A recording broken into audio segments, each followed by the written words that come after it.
پھر سر اہل سنت یہ کہتی ہے اس حوالے سے کہ ٹھیک ہے رسول اللہ صلی اللہ علیہ وسلم کی ملکیت، سر یہ میں ایکسیپٹ کر چکا ہوں جو آپ نے حوالے دیے تھے نا، تو اس پروف کے حوالے سے ٹھیک ہے سر یہ رسول اللہ صلی اللہ علیہ وسلم کی پراپرٹی ہے۔ پھر سر یہ اہل سنت یہ کہتے ہیں کہ کیا رسول اللہ جو انبیاء کرام صلی اللہ علیہ وسلم کی وراثت ہوتی ہے مالی، کیا وہ ان کی اولادوں میں ڈسٹریبیوٹ ہوتی ہے سر اس پر تھوڑی روشنی ڈالیے گا۔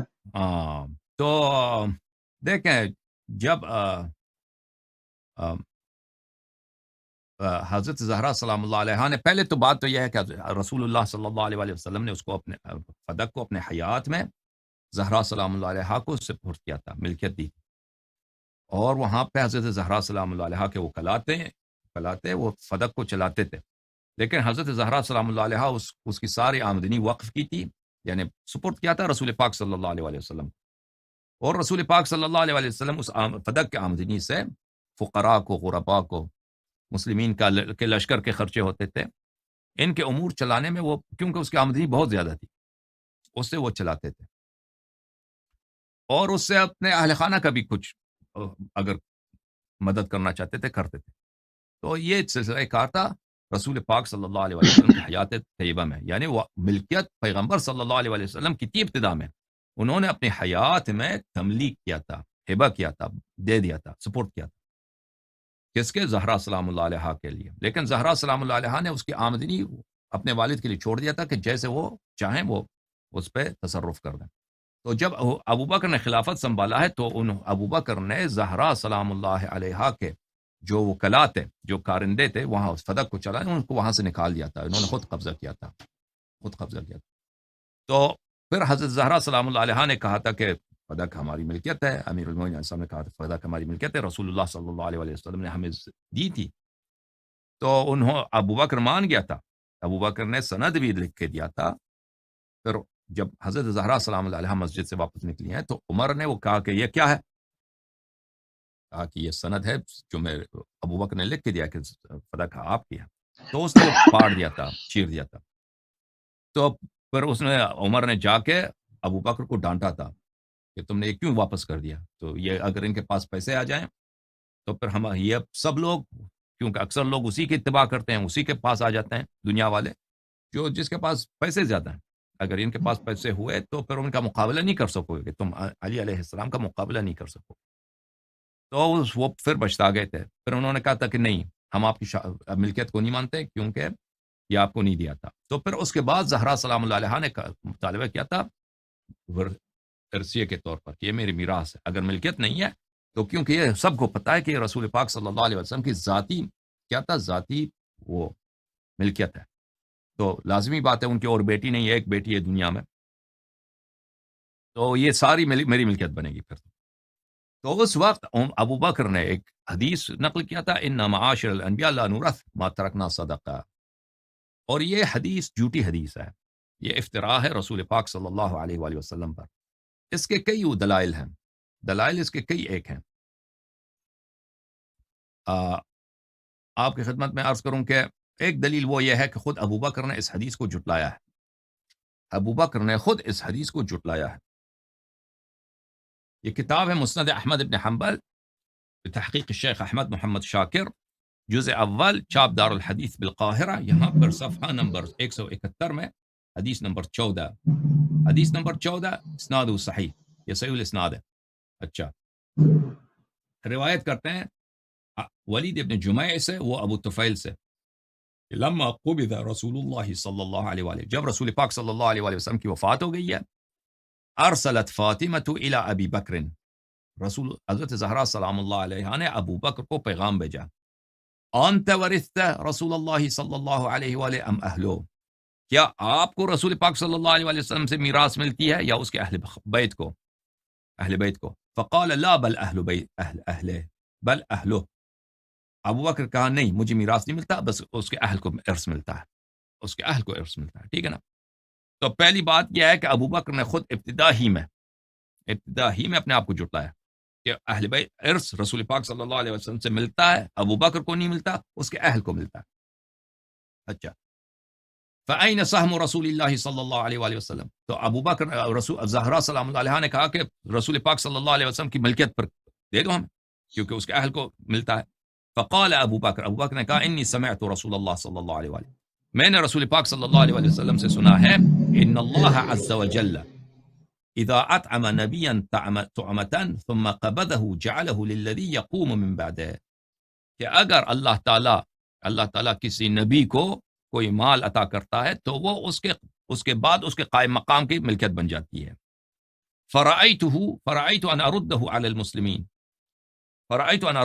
المسلمین، تو میرا ارادہ یہ ہے کہ میں نے ارادہ کیا کہ اس کو مسلمانوں کو واپس پلٹا دیتا ہوں، کیونکہ میں نے پیغمبر صلی اللہ علیہ وسلم سے سنا ہے کہ جو ان کی اللہ جو مال پیغمبر کو دے دیتا ہے وہ اس کے بعد کس کو ملتا ہے؟ ارث تو اس کے اہل خانہ کو ملتا ہے، ٹھیک ہے نا، لیکن مال کس کو؟ یہ اپنے آپ کو تناقض کر رہا ہے. اس حدیث میں بڑا تناقض ہے کہ اگر اس کے تم اعتراف کرتے ہو کہ رسول پاک صلی اللہ علیہ وسلم کا جو ارث ہے وہ اس کے اہل بیت کو ملتا ہے، تو پھر یہ بات کہ اس کی جو رسول پاک صلی اللہ علیہ وسلم کی جو ملکیت ہے اس کے خلیفے کو ملتا ہے، تمہاری تو خلافت بھی منسوخ نہیں ہے. تو اس دونوں میں بڑا تضاد ہے. اگر تم اعتراف کرتے ہو تو دوسری یہ کہاں سے لے کے آ گیا؟ بہرحال اس نے یہ کہہ دیا کہ میں نے ارادہ کیا کہ اس کو مسلمانوں کو واپس پلٹا دوں. فقالت فانت وما سمعت من رسول اللہ صلی اللہ علیہ وسلم اعلم. تو حضرت زہرا سلام اللہ علیہ نے کہا کہ تو اچھی طرح جانتا ہے کہ تو نے رسول پاک صلی اللہ علیہ وسلم سے کیا سنا ہے، تو اچھی طرح خود جانتا ہے کہ تو نے پیغمبر صلی اللہ علیہ وسلم سے واقعاً تم نے کیا سنا ہے. تو جماعت مخالفین وہ کوشش کرتے ہیں اس حدیث کو اس طرح شرح دے دیں کہ بھئی زہرا سلام اللہ علیہ راضی ہو گئی کہ تو نے واقعاً سنا ہے، تو اس کو بہتر جانتا ہے. نہیں، اس میں اس طرح ضروری نہیں ہے کہ اس طرح معنی ہو، بلکہ معنی یہ ہے کہ جیسے ہم ابھی ثابت کریں گے، معنی یہ ہے کہ حضرت زہرا سلام اللہ علیہ اس کی بات کو جٹلا رہی ہیں کہ تم نے یہ پیغمبر سے نہیں سنا ہے، تو اچھی طرح جانتا ہے کہ تو نے واقعاً کیا سنا ہے. اس کی دلیل ابھی کچھ دیر میں آئے گا. اچھا، یہ کتاب ہے مسند احمد بن حنبل جزء اول بتحقیق شعیب الارناؤوط، یہ کٹر وہابی لوگ ہیں، سنہ 2001 میں. یہ حدیث نمبر 14، وہی حدیث جو بھی میں ترجمہ کر چکا ہوں، دوبارہ ترجمہ کرنے کی ضرورت نہیں ہے. یہاں پہ اسناد حسن، رجال الشیخین غیر الولید بن جمعی وولید بن جمعی من رجال مسلم فمن رجال مسلم.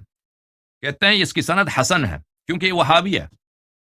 سب اس کے رجال بخاری مسلم ہے سوائے ولید بن جمعی کے. ولید بن جمعی من رجال مسلم ہے، تو اس کی سند حسن کیسے بنی؟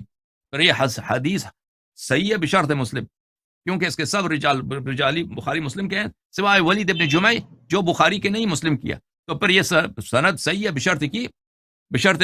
بشرط مسلم، نہ کہ حسن. بہرحال حسن بھی ہو تو پھر ابھی حدیث صحیح ہے. اچھا، اور وہ کہتا ہے کہ ولید ابن جمعی کی وجہ سے، ولید گرچہ رجال مسلم سے ہے، ولید فیہ کلام یحطہ عن رتبۃ الصحیح، کیونکہ یہ رجال مسلم میں سے ہے، اگرچہ یہ رجال مسلم میں سے اس کی کچھ جرح ہے، اس لیے یہ صحیح سے گر کر حسن بن جاتا ہے. لیکن وہ خود بھول جاتا ہے کہ قواعد التحدیث محمد جمال الدین القاسمی نے قواعد التحدیث من فنون مصطلح الحدیث میں جو سنہ 2004 میں چھپی ہے، اس میں فرماتے ہیں تجریح بعض رجال الصحیحین لا یعبأ بہ، کہ صحیح مسلم اور بخاری کے رجال کی جرح اس کی پرواہ نہیں ہوتی، وہ اس کی کوئی ویلیو ہی نہیں ہے ان کے رجال کی اگر کوئی جرح کرے. محتج البخاری ومسلم به من جماعة علم الطعن فيهم من غيرهم محمول على أنه لم يثبت الطعن المؤثر مفسر السبب. اگر بخاری مسلم کے کسی رجل کے کسی راوی کے اگر طعن کیا جائے تو وہ کیا ہوتا ہے؟ تو وہ اس بات پہ دلالت کرتا ہے کہ وہ طعن مفسر نہیں ہے اور وہ غیر مفسر ہے، لذا اس کی طعن پہ کی پرواہ نہیں. بس حدیث صحیح ہے. شیخ احمد محمد شاکر نے کہا صحیح ہے، شعیب ارناؤط کہتا ہے حسن ہے، لیکن اس کے وہ بھی صحیح ہے، وہ تعصب کی وجہ سے کہتا ہے یہ حسن ہے. مان بھی لے کہ حسن ہے پھر بھی حجت ہے. کہنے کا مقصد یہ ہے کہ انبیاء کی ارث نہیں ہوتی، ابو بکر نے خود اس کو جھٹلایا. ابو بکر نے خود صحیح حدیث میں کہا ہے کہ اس کے اہل خانہ کو ارث ملتا ہے، ٹھیک ہے نا، حضرت زہرا سلام اللہ علیہ کے جواب میں. اچھا، میں آپ کو یہاں پہ اگر کوئی کہہ دے کہ یہاں پہ تو حضرت زہرا سلام اللہ علیہ راضی ہو گئی ہیں کیونکہ ابو بکر نے کہا کہ میں نے یہ حدیث سنا ہے کہ پیغمبر صلی اللہ علیہ وسلم کے بعد ان کو جب مال ہوتا ہے وہ اس کے جو جانشین ہوتا ہے وہ اس میں جو مرضی کرے. تو انہوں نے کہا کہ آپ انت اعلم وما سمعت، انت وما سمعت اعلم، تو نے جو پیغمبر صلی اللہ علیہ وسلم سے سنا ہے تو اچھی طرح جانتا ہے. تو کیا یہ رضا پہ دلالت کرتی ہے؟ ملاحظہ فرمائے فتح الباری بشرح البخاری تالیف الحافظ ابن حجر، یہاں پر یہ جلد نمبر کون سا ہے؟ 7، جلد نمبر 6. یہاں پر ملاحظہ فرمائے صفحہ نمبر 202 میں فانت وما سمعته، کہ حضرت زہرا سلام اللہ علیہا نے کہا کہ تو اور جو تو نے سنا ہے تو اچھی طرح جانتا ہے کہ تو نے کیا سنا ہے. لا يدل فلا يعارض ما في الصحيح من صحیح الہجران ولا يدل على الرضا بذلك. یہ اس حدیث کو آپ اس طرح ترجمہ نہ کریں کہ اس سے راضی ہو، اس کہ حضرت زہرا سلام اللہ علیہا راضی ہو گئی ہیں، کیونکہ صحیح حدیث میں یعنی بخاری میں اور مسلم میں صریح ہجران ہے. صریح ہجران کیا ہے؟ حضرت زہرا سلام اللہ علیہا نے صراحتاً بخاری ابو بکر کے ساتھ پھر بات نہیں کی، انہوں نے راضی نہیں ہو گئی. اب ٹھیک ہے نا. تو پہلی بات یہ ہے کہ انبیاء علیہم الصلوۃ والسلام کی عرض ہوتی یا نہیں ہوتی، خود ابو بکر نے اس کو جٹلایا ہے، خود ابو بکر نے جٹلایا. اور جو روایت کا ذیل جو ہے کہ حضرت زہرا سلام اللہ علیہا نے کہا فانت وما سمعته اعلم، تو اچھی طرح جانتا ہے کہ تو نے کیا سنا ہے، تو وہ اس کو ترجمہ نہ کرے کہ وہ رضایت پہ دلالت کرتی ہے. نہیں، رضایت پہ دلالت نہیں کرتی، بلکہ وہ اس دھمکی ہے، تخویف ہے، بلکہ تکذیب ہے ابو بکر کی کہ تو خود جانتا ہے کہ تو نے کیا سنا ہے پیغمبر صلی اللہ علیہ وآلہ وسلم سے. یہ باتیں تم نے نہیں سنی تو یہ گڑ رہا ہے کہ جو مال پیغمبر ہوتا ہے اس کے عرض اہل خانہ کو عرض میں ملتا ہے، لیکن وہ کس کو ہوتا ہے؟ خلیفے کے ہاتھ میں ہوتا ہے کہ وہ جو چاہے مرضی کرے. عجیب ہے، یہ عرض ملتا ہے. بہرحال ابو بکر نے خود اس کو جٹلایا کہ انبیاء علیہ الصلوۃ والسلام کی کیا ہوتی ہے؟ عرض ہوتی ہے. دوسری بات آپ کی خدمت میں عرض کریں کہ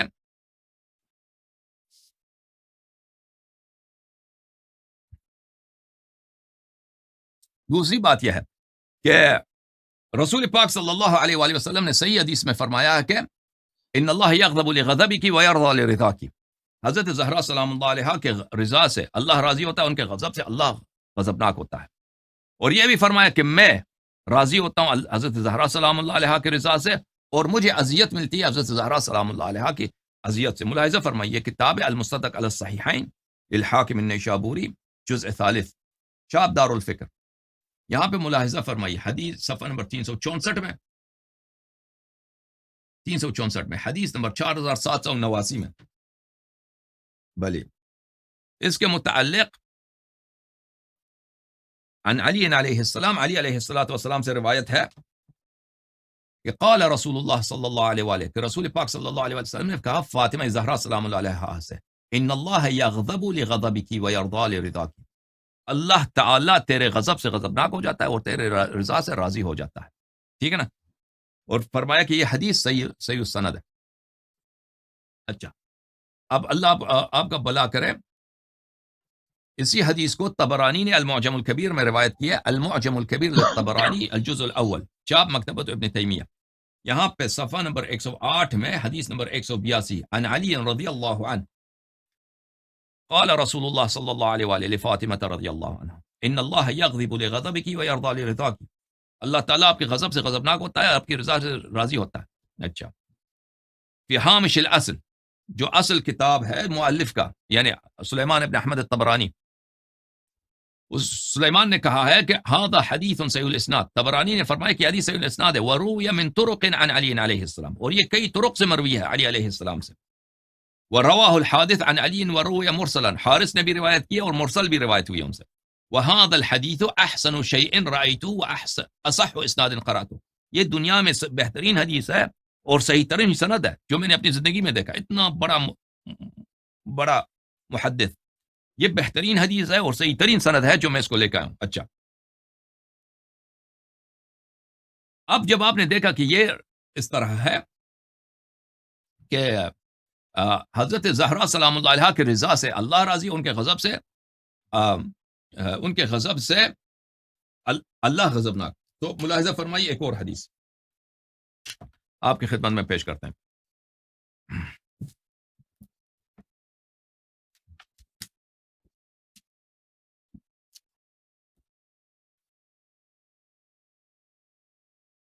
ملاحظہ فرمائیے کتاب ہے البخاری، صحیح البخاری شاب دار احیاء التراث العربی، جو چھپی ہے سنہ 2001 میں دار احیاء التراث میں، صفحہ نمبر 60 کتاب فضائل اصحاب النبی صلی اللہ علیہ وآلہ وسلم، یہاں پر باب مناقب قرابت رسول اللہ صلی اللہ علیہ وآلہ. وقال نبی صلی اللہ علیہ وآلہ وسلم نے کہا فاطمہ سیدۃ نساء اہل الجنہ، سیدہ نساء اہل الجنہ. وقال فاطمہ تو بضعۃ منی، فاطمہ جو سلام اللہ علیہا میرے جگر کے ٹکڑے، میرے بدن کے ٹکڑے ہیں. فمن اغضبها اغضبنی، جس نے ان کو غضبناک کیا اس نے مجھے غضبناک کیا. اب جب یہ باتیں سمجھ میں آ گئی میرے بھائی، آپ کی خدمت میں عرض کریں کہ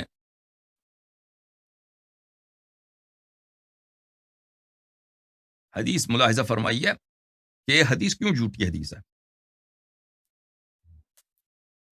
اچھا، انبیاء علیہ الصلوۃ والسلام کی میراث ہوتی یا نہیں ہوتی؟ یہ کتاب ہے صحیح البخاری، ٹھیک ہے نا، اسی بخاری میں کتاب فرض الخمس میں یہاں پر یہ حدیث نمبر ہے، اللہ آپ کا بھلا کرے، حدیث نمبر ہے 3092 کہ عائشہ کہتی ہیں ان فاطمہ علیہ السلام ابنت رسول اللہ صلی اللہ علیہ وآلہ سألت ابا بکر بعد وفات رسول اللہ صلی اللہ علیہ وآلہ ان یقسم لها میراثها. عائشہ کہتی ہیں کہ حضرت زہرا سلام اللہ علیہ نے ابو بکر کو بعد وفات رسول صلی اللہ علیہ وسلم اس سے ڈیمانڈ کیا کہ ان کی میراث جو ہے ان کو دیا جائے پیغمبر سے. ما ترک رسول اللہ صلی اللہ علیہ وآلہ مما افاء اللہ علیہ، ترک رسول صلی اللہ علیہ وسلم سے جو رسول پاک صلی اللہ علیہ وسلم کی میراث ہے ان کو دیا جائے.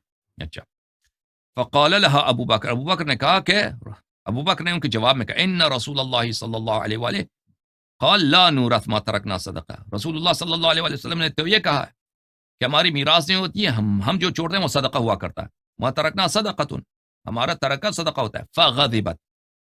فغضبت ابو بکر نے کہا، ابو بکر نے کیا کہا، خوب دیکھ لیجئے، زہرا سلام اللہ علیہ نے اپنے میراث طلب کیا. ابو بکر نے کہا کہ رسول پاک صلی اللہ علیہ وسلم نے کیا کہا ہے، انہوں نے کہا ہے لا نورث ما ترکنا صدقہ، ہماری تو میراث نہیں ہوتی، جو ہم چھوڑتے ہیں وہ صدقہ ہوا کرتا ہے، صدقہ ہوا کرتا ہے، ٹھیک ہے نا. فغضبت، تو حضرت زہرا فغضبت کون؟ فاطمہ بنت رسول اللہ صلی اللہ علیہ وآلہ فحجرت ابا بکر، بس حضرت زہرا سلام اللہ علیہ غضبناک ہو گئی ہیں ابو بکر پر، اور انہوں نے ابو بکر سے بات کرنا چھوڑ دی ہے. حتی توفیت، جبکہ ان کی فلم تزل مہاجرتہ، پھر وہ ہمیشہ کبھی ابو بکر سے بات نہیں کی، ہمیشہ ان سے کٹی رہی ہیں. حتی توفیت، جب تک ان کی وفات ہوئی. تو جو ہی ابو بکر نے یہ حدیث نقل کی ہے حضرت زہرا سلام اللہ علیہ غضبناک ہو گئی. تو حضرت زہرا سلام اللہ علیہ کی غضب جو ہے اللہ کی غضب ہے، رسول صلی اللہ علیہ وسلم کی غضب ہے. جو ہی ابو بکر نے یہ حدیث نقل کیا ان معاشر الانبیاء لا نورث ما ترکنا صدقہ، زہرا سلام اللہ علیہ غضبناک ہو گئی ہیں، رسول صلی اللہ علیہ وسلم غضبناک ہو گئے، اللہ غضبناک ہو گئے. اور اگر یہ حق بات ہوتی ہے، اگر حق بات ہوتی ہے تو اللہ اور رسول غضبناک نہیں ہوتے. تو یہ بہترین دلیل ہے کہ ابو بکر نے جھوٹ بولا تھا، ابو بکر نے غلط بات کی تھی، ابو بکر غلط بات کی. اگر یہ واقعا صحیح حدیث ہوتا تو حضرت زہرا سلام اللہ علیہ غضبناک، کیونکہ وہ سیدہ نساء اہل الجنہ، ان کی غضب اللہ کی غضب، رسول صلی اللہ علیہ وسلم کی غضب ہے، ٹھیک ہے نا. تو جب اللہ کا غضب ہے تو اس کا مطلب یہی ہے کہ حدیث افطرا ہے، یہ حدیث افطرا ہے نبی صلی اللہ علیہ وسلم پر، اور وہ یہ حدیث سچی نہیں ہے. اس کی دوسری وجہ کیا ہے؟ اس کی وجہ یہ ہے کہ حضرت زہرا سلام اللہ علیہ سیدۃ نساء اہل الجنہ، اور رسول پاک صلی اللہ علیہ وسلم نے ان کو بتایا بھی کہ آپ میرے بعد سب سے پہلے میرے اہل خانہ سے جو میرے ساتھ ملحق ہو، یعنی بہت جلدی وفات ہو جائیں گی، وہ آپ ہیں مجھ سے ملحق ہو جائیں گے. تو ان کو پتہ ہے کہ دنیا میں میرے زیادہ دیر نہیں رہنا. ویسے بھی اہل بیت علیہ السلام وَيُطْعِمُونَ الطَّعَامَ عَلَى حُبِّهِ مِسْكِينًا وَيَتِيمًا وَأَسِيرًا إِنَّمَا نُطْعِمُكُمْ لِوَجْهِ اللَّهِ لَا نُرِيدُ مِنكُمْ جَزَاءً وَلَا شُكُورًا. وہ ایسے لوگ تو ہیں نہیں کہ دنیا کے واسطے، دنیا کے پیچھے دنیا دار لوگ جیسے ہم لوگ ہیں، دنیا کے واسطے ہم حرام حلال کا پرواہ نہ ہو. سیدہ نساء اہل الجنہ کو حرام حلال حرام کا پرواہ ہے. اگر ابو بکر نے واقعا رسول پاک صلی اللہ علیہ وسلم کی میراث نہیں ہے، یہ مسلمانوں کا حق ہے، یہ مسلمانوں کا حق ہے، کیوں صدقہ فقیر وغیرہ ان کا حق ہے. تو حضرت زہرا سلام اللہ علیہ وہ مسلمانوں کے حق پہ قبضہ کرنے لگی ہیں. تو ابو بکر نے ارشاد کیا ہے، ان کی ہدایت کیا کہ بھائی یہاں پہ تو آپ حرام کھائیں گی، یہ تو آپ کا حق نہیں بنتا کیونکہ آپ کا میراث ہی نہیں ہے. تو حضرت زہرا سلام اللہ علیہ کو شکریہ ادا کرنا چاہیے تھا، شکریہ ادا کرنا چاہیے تھا، اور کہ تھینک یو کہ یہاں پہ تو مثلا اگر ایک شخص مجھے یہاں پہ پانی پلا دے، پانی میں شراب ڈال کر کے مجھے دے دے، ٹھیک ہے نا، یا زہر ہو اس میں اس کو پینے لگا. ایک شخص کہہ دے کہ نہ پیو بھائی، اس میں شراب ہے یا اس میں زہر ہے، تو میں اس کو کہوں گا بہت شکریہ آپ کا، آپ نے مجھے گناہ سے بچایا، مجھے موت سے بچایا. تو حضرت زہرا سلام اللہ علیہ کو تو اگر حرام سے بچ گئی ہیں تو ان کو شکریہ ادا کرنا چاہیے. لیکن بالعکس وہ ناراض ہیں، غضبناک ہیں، کیونکہ وہ ابو بکر کو کذاب سمجھتی ہیں، وإلا اور کوئی وجہ نہیں ان کو کذاب سمجھنے کا. اچھا، اس کے علاوہ آپ کی خدمت میں عرض کریں کہ کیوں یہ حدیث جھوٹی ہے. اگلی دلیل یہ حدیث جھوٹی کیوں ہے کہ دیکھیں اللہ تعالیٰ کا فرمان ہے، اللہ تعالیٰ کا فرمان ہے قرآن مجید فرقان حمید میں کہ یا ایھا الذین آمنوا قوا انفسکم واہلیکم نارا وقودھا الناس والحجارہ. سورہ تحریم میں اللہ تعالیٰ کا ارشاد ہے یا ایھا الذین آمنوا، اے ایمان والو اپنے آپ کو جہنم سے بچاؤ، اپنے آپ کو جہنم سے بچاؤ، اور اپنے اہل خانہ کو، قوا انفسکم واہلیکم نارا وقودھا الناس والحجارہ. میں ایک منٹ میں یہ میں لے کے آؤں آپ کی خدمت میں تفسیر الدر منثور. ایک منٹ سر، ایک سوال تھا، پوچھ لوں سر. ایک منٹ میں تفسیر لے کے آؤں، پھر آپ پوچھیں بھائی کیا سوال ہے. اچھا سر، جو یہ آپ کہہ رہے ہیں کہ حضرت ابوبکر رضی اللہ تعالیٰ عنہ جو حدیث ہے وہ جھوٹی ہے سر، تو سر یہ حدیث جو اصول کافی میں نہیں ہے کہ ان العلماء ورثۃ الانبیاء، سر یہ اس سے میچ نہیں ہوتی سر؟ وہ امت کے لیے بھائی، وہ امت کے لیے. پیغمبر سے علماء کو پیسے نہیں ملے نا، پیغمبر سے علماء کو صرف احادیث سنت ملی ہے. پیغمبر سے ان کے بچوں کی بات نہیں ہو رہی ہے. دیکھو عزیزو، یہ کتاب ہے تفسیر در منثور، الدر المنثور فی التفسیر بالمأثور، الجزء الثامن، چاپ دار الفکر، چھپی ہے کب؟ سنت 2009 میں، بیروت لبنان میں. یہاں پہ ملاحظہ فرمائیے، سورہ تحریم آیت یہ ہے، اعوذ باللہ من الشیطان الرجیم، یا ایھا الذین آمنوا قو، اے ایمان والو، قو بچاؤ، انفسکم اپنے آپ کو، و اہلیکم اور اپنے اہل کو. ٹھیک ہے نا، اپنے آپ کو بچاؤ اور اپنے اہل کو بچاؤ. کس سے بچاؤ؟ نارن، جہنم کے آگ سے، وقودھا الناس والحجارہ، اس آگ کی ایندھن، اس آگ کے شعلوں کی جو فیول ہے، جو ایندھن ہے، الناس والحجارہ، انسان بھی، اور اتنا آتش اتنا شدید ہے وہ پتھر کو بھی جلا دیتا ہے. اچھا، علیہا ملائکۃ غلاظ شداد، اس آگ پر، جہنم پر شدید طبیعت کے ملائکہ، جو بہت ان کی گرفت سخت ہے، یعنی بہت ان میں کوئی نرمی نہیں ہے. ملائکہ ایسے غلیظ، بہت خشک طبیعت کے، بہت ہی سخت طبیعت کے، سخت گیر ملائکہ. لا یعصون اللہ ما امرہم، اور اللہ وہ آپ کو کوئی ڈیل نہیں دیں گے. وہ یعنی وہ ملائکہ آپ کو عذاب کریں گے، آپ کو ماریں گے، آپ پر رحم نہیں کریں گے، اور وہ اللہ کے حکم کی مخالفت نہیں کریں گے. وہ یفعلون ما یؤمرون، اور اللہ نے ان کو حکم دیا ہے کہ جہنم والوں کا عذاب کرو، وہ عذاب کرتے رہیں گے. ان کی عبادت ہی یہی ہے کہ جہنم والوں کو زیادہ سے زیادہ عذاب کریں. تو کس کو بچاؤ؟ اب بتاؤ بھائی، اللہ نے کیا فرمایا؟ کس کو بچاؤ؟ او بھائی، جی سر، اللہ نے بچاؤ، کس کو بچاؤ؟ آیت ہی نہیں سنی آپ نے نا سر. وہ تھوڑی ادھر دھیان تھا میرا، کتاب ڈھونڈ سنو رہا تھا. پھر ایک دفعہ، یا اے ایمان والو، قو بچاؤ، انفس اپنے آپ کو، اور اہلیکم اور اپنے اہل خانہ کو، اپنے اہل کو بچاؤ. تو یہ فرمان رسول صلی اللہ علیہ وسلم نے لے کے آیا نا، کوئی اور تو نہیں لے کے آیا. قرآن کس کا ہے؟ پیغمبر کا ہے، کسی اور کا ہے بھائی؟ بالکل پیغمبر صلی اللہ علیہ وسلم، صلی اللہ علیہ وسلم. انہوں نے بتایا، لوگوں کو سمجھایا بھی ہے. اچھا، انہوں نے کیا بتایا؟ کہ اپنے آپ کو بچانا بھی ہے اور اپنے اہل بیت کو بھی بچانا ہے. ٹھیک ہے نا. اسی کے ذیل میں روایت کرتے ہیں، اسی آیت کے ذیل میں بھلے حدیث لے کے آئے ہیں انہوں نے، بھلے قو انفسکم واہلیکم نارا، یعنی کیا؟ علموا انفسکم واہلیکم الخیر وادبوہم. فرمایا کہ اس آیت کا مطلب یہ ہے کہ اب اپنے آپ کو آتش جہنم سے بچاؤ. اس سے مطلب کیا ہے؟ مطلب یہ ہے کہ علموا انفسکم، اپنے آپ کو، واہلیکم اور اپنے اہل خانہ کو اچھی باتیں سکھاؤ، اور سیکھ لو اور سکھاؤ، اور اچھے ادب سکھاؤ. ٹھیک ہے نا. پھر دوسرے حدیث میں ابن عباس سے روایت ہے، اسی قو انفسکم واہلیکم اعملوا بطاعت اللہ واتقوا معاصی اللہ وامروا اہلیکم بالذکر ینجیکم اللہ من النار. اپنے اہل خانہ کو ذکر سکھاؤ تاکہ وہ جہنم سے بچائیں. تو اللہ تعالیٰ نے حکم دیا کہ اپنے اہل خانہ کو جہنم سے بچاؤ. حدیث میں بھی آپ لوگ لے کے آئیں کہ ان کو خیر سکھاؤ. ٹھیک ہے نا. تو رسول اللہ صلی اللہ علیہ وسلم کی ایک ہی بیٹی ہے دنیا. اگر کسی کو ارث ملنا ہے تو ان کے نہ والد ہے نہ والدہ، کسی کوئی بھی نہیں ہے دوسرے، تو ارث نہیں ملنا. ان کی بیٹی ہے. ٹھیک ہے نا. ان کو کیوں نہیں بتایا؟ بتانا تو جس کو ارث ملنا اس کو بتانا کہ بھئی میری میراث نہیں ہوتی. وصیت کرنا، اتنے احادیث ہیں کہ کوئی بھی شخص مرتا ہے، وصیت اس کے سر کے نیچے اگر نہ ہو تو وہ غافلین میں اس کو شمار ہے. ٹھیک ہے نا. آپ میں سے کوئی بھی نہ مرے، کوئی بھی 3 رات نہ گزرے مگر یہ کہ وصیت آپ کے سر کے نیچے ہے کہ نہیں احادیث میں، ٹھیک ہے نا. تو رسول پاک صلی اللہ علیہ وسلم ہاں بلی قرآن کی آیت ہے افتأمرون الناس بالبر وتنسون انفسکم وانتم تتلون الکتاب. دوسروں کو وہ کیا ہو تعلیم دیتے تھے ان باتوں کا، خود عمل نہیں کرتے تھے.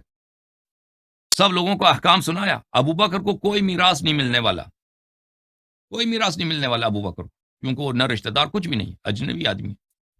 بیٹی ان کی ایک ہے، یہ بتانا تو ان کو چاہیے تھا. اگر یہ حدیث حق ہے تو یہ رسول اللہ صلی اللہ علیہ وسلم کے عدم عصمت کی دلیل ہے، ان کے گناہ کار ہونے کی دلیل ہے. کیوں گناہ کار ہونے کی دلیل ہے کہ انہوں نے زہرا سلام اللہ علیہا کو ضائع کیا ہے، ان کے حق کو ضائع کیا ہے. ان کو وہ بات جو حق بنتا تھا زہرا کا، دنیا میں نبی کی صرف ایک بیٹی ہے، پوری دنیا میں کوئی نبی نہیں ہے، ایک نبی ہے پوری دنیا میں، اس نے کوئی بنت نبی نہیں ہے سوائے حضرت زہرا سلام اللہ علیہا کا. سب لوگوں کو ان کے والد سے ارث ملتا ہے. کوئی بھی شخص، ابو بکر مرے اس کے بیٹی کو ارث ملے گا، اس کے بیٹے کو ارث ملے گا. عمر مرے اس کے اولاد کو ارث ملے گا. نبی صلی اللہ علیہ وسلم کے لیے ایکسیپشن ہے، ٹھیک ہے نا، تو ارث نہیں ملنے والا. تو اس کو بتانا چاہیے تھا، سمجھانا چاہیے تھا کہ یہ حرام ہے تیرے لیے، تو کھائے گی تو جہنم جائے گی. یہ نہیں بتایا. اگر یہ حدیث حق ہے میرے بھائی، اگر ابو بکر سچا ہے تو رسول پاک صلی اللہ علیہ وسلم نبی نہیں ہے. یہ نبی ہو ہی نہیں سکتا جس نے دوسروں کو سکھایا کہ اپنے اہل خانہ کو جہنم سے بچاؤ، اور اس نے خود نہیں بچایا اپنے اہل خانہ کو. ٹھیک ہے، تو یہ دلائل میں نے دیے ہیں، یہ اختصار کے ساتھ دلائل کا بہت بہت سر ایک آخری گزارش کروں گا سر آپ سے. آپ پوچھو. اب جب یہ ثابت ہوا میرے عزیزو، اب جو لوگ سن رہے ہیں کہ ابو بکر نے افطرا کیا، یہ حدیث قرآن کے خلاف ہے. کیوں قرآن کے خلاف؟ ورث سلیمان داؤد، سلیمان داؤد کا بیٹا ہے، اس کو ارث ملا ہے. یہ نص قرآن ہے. تو اگر یہ حدیث اور یہ رسول صلی اللہ علیہ وسلم پہ تعان ہے، مختلف دلائل میں، ابو بکر نے خود اس حدیث کو جھٹلایا ہے. اس حدیث کی وجہ سے اللہ کی غضب ہے، اللہ غضبناک، رسول صلی اللہ علیہ وسلم غضبناک ہو گئی ہیں. اچھا، یہ سب باتیں ہیں. اس کے علاوہ بھی میرے پاس بہت زیادہ دلائل ہیں، ابھی وقت نہیں ان کا ذکر کرنے. جب یہ ثابت ہوا کہ حدیث جھوٹا ہے تو پھر ابو بکر کی خلافت بھی بات ہے. کیونکہ ایک شخص اگر مال دنیا کے لیے رسول پہ صلی اللہ علیہ وسلم پہ جھوٹی حدیث گڑھ سکتا ہے، ان کی اکلوتی بیٹی پر ان کا مال کھانے کے لیے رسول اللہ صلی اللہ علیہ وسلم کے متعلق جھوٹی حدیث گڑھ سکتا ہے، تو وہ خلیفہ رسول صلی اللہ علیہ وسلم نہیں ہو سکتا. جی سر بتائیں. جھوم جاؤ، پرواز کرو، کیوں فخر سے سر اٹھا، کیونکہ اللہ تعالیٰ نے تمہیں انتخاب کیا. صراط حق پر صرف تم ہو، صراط ایمان پر صرف کیا، کیونکہ اللہ تعالیٰ نے تمہیں انتخاب کیا. صراط حق پر صرف تم ہو، صراط ایمان پر صرف